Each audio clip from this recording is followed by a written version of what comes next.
Hey everybody, I love doing these side-by-side comparisons, and I've finally got another one that I can show you guys.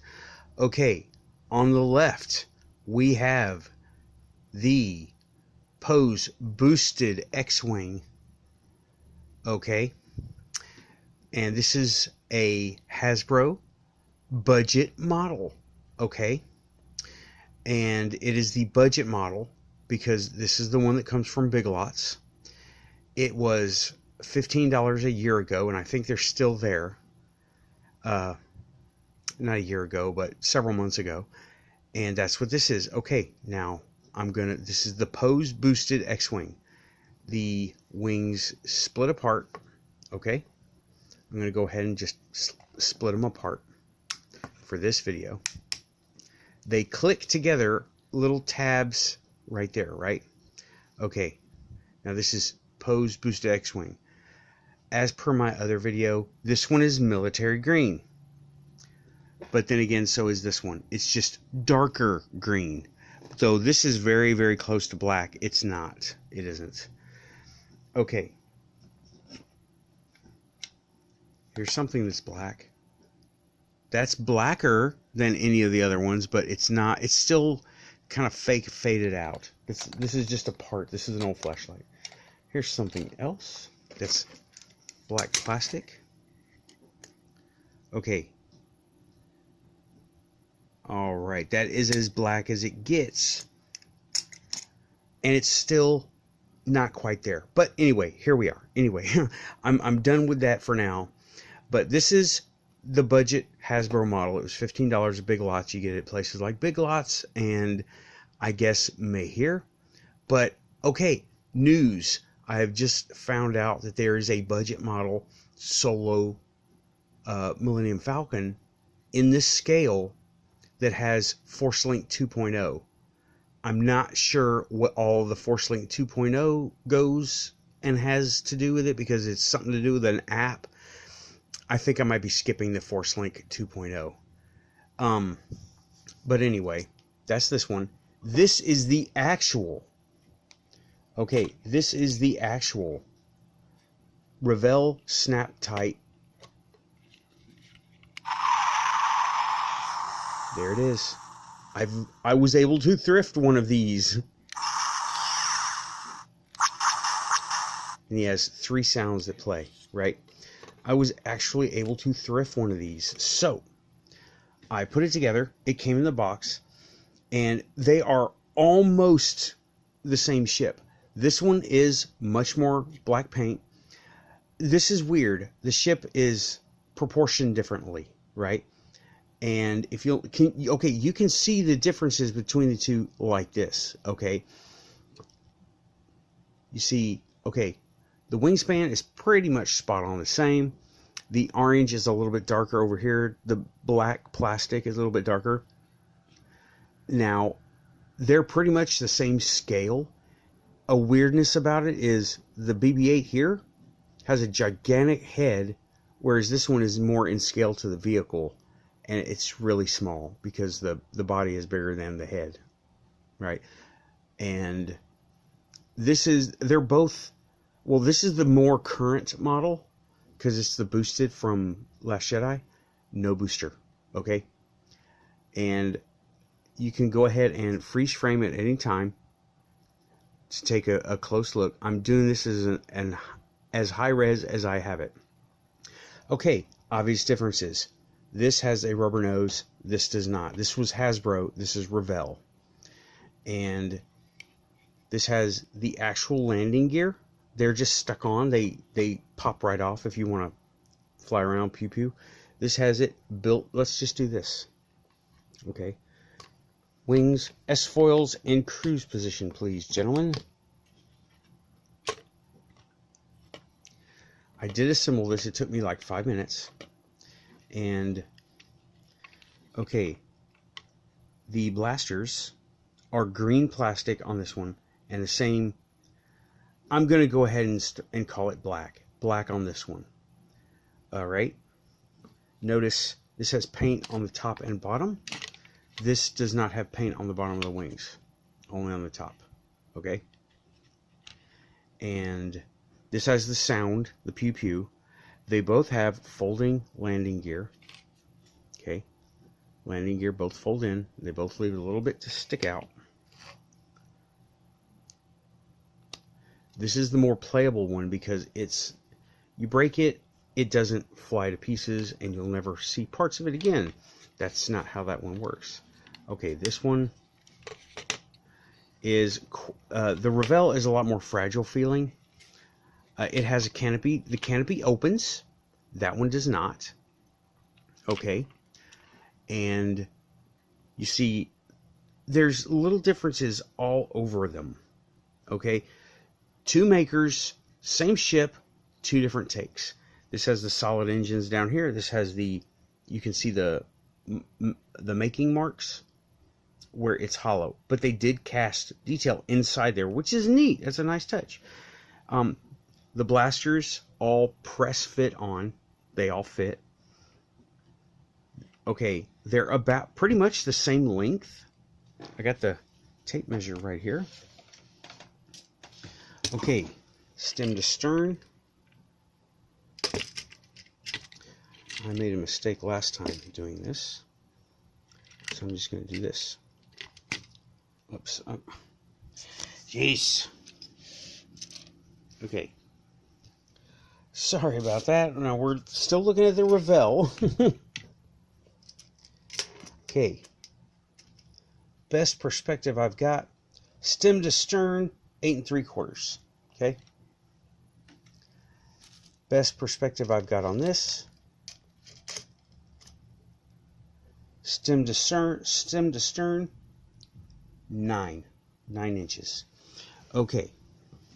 So there is the length. This is they're proportioned way differently from each other, but they look okay by themselves. Okay, what do we have here?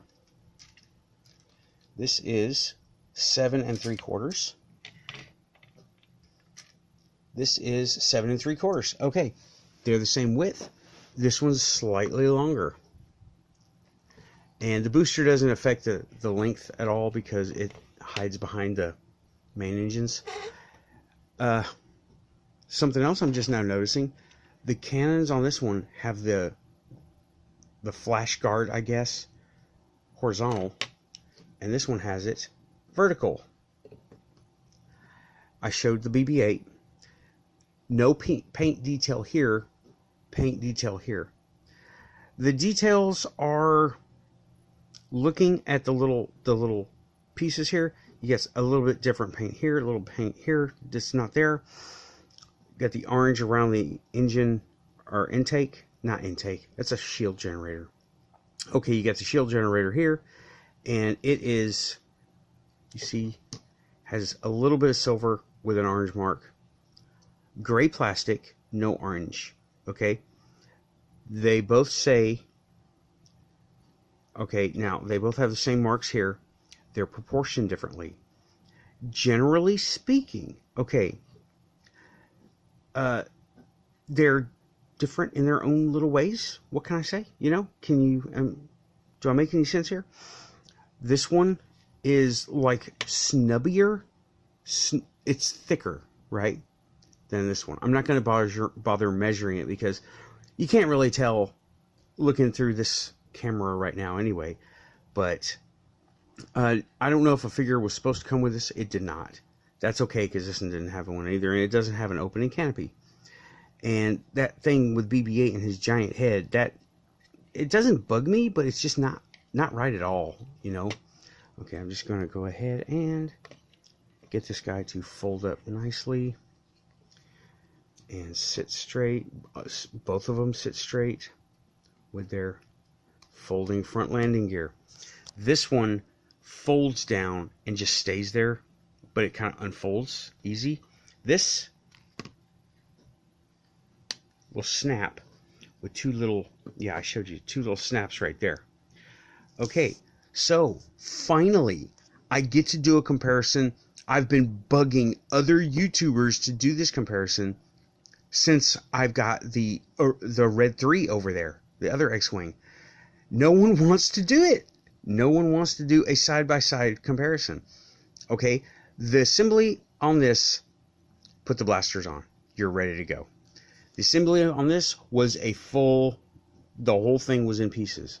This is less playable because it feels fragile, though it is still playable. I give it points. It is still playable, okay? It's just not as rugged as this one over here. And they both look really good, okay? I know there's going to be some lovers and haters of this thing. I really like this because I had to wait to get this on a thrift, and I didn't have to wait to get this. I didn't even have to dig really deep. I just had to, like, not take a road trip one day out of the month, you know, out of every other day. Anyway, I was able to finally get one, and I love that I have the two here to show everyone. I've been bugging so many other people. Do a comparison. Go to Big Lots. They got them right now. I never made the offer because, well, it's difficult to go buy stuff for other people, so I don't. It's hard to buy stuff for other people. And, well, I just wanted to finally get this done since I did luck out and get this thing. This is the Revell. Let me show you the box. I'm not a box guy, so. See, there it is. Revell. Build and play snap-tite model kit. 6+ and skill. Okay, yeah. Half an hour? No. 5 minutes. Took me 5 minutes. This video is taking like more than double the time that it took me to put this thing together. There was no. I don't know how to. I understood every bit of this, how to put it together. Skill level 1, maybe. Okay, and I just like the shapes of the wings. They both nailed it. Interesting how the blasters are angled differently like that. That's interesting. I don't remember. I'm gonna have to go back and check, like sources online, pictures from the movie, because I don't want to watch the whole movie just to see that and that. But not bad. I like them both. It is playable. I do have a feeling those little landing gear are going to snap off and be lost forever unless I put it up somewhere very, very high. I now have someplace very, very high to put things to look at. And because this one gets knocked over all the time, but it just doesn't care. It just doesn't care. Knock it over, it's fine. You stand it back up. I store it like this so I can look at it like that because it looks cool like that. And on the to make list, I have a big stand for both of these things with ball joints, so you can do it like that, like my shuttle stand that I made. Check my other videos over there. I don't know where they are now. Okay, so that's all I got. Thanks. Finally, budget Hasbro versus Revell snap-tite. Both Star Wars, both X-wings. We're both on the same side here, y'all. Poe, be nice. Poe, be nice. All right, thanks. Out of here. Bye-bye.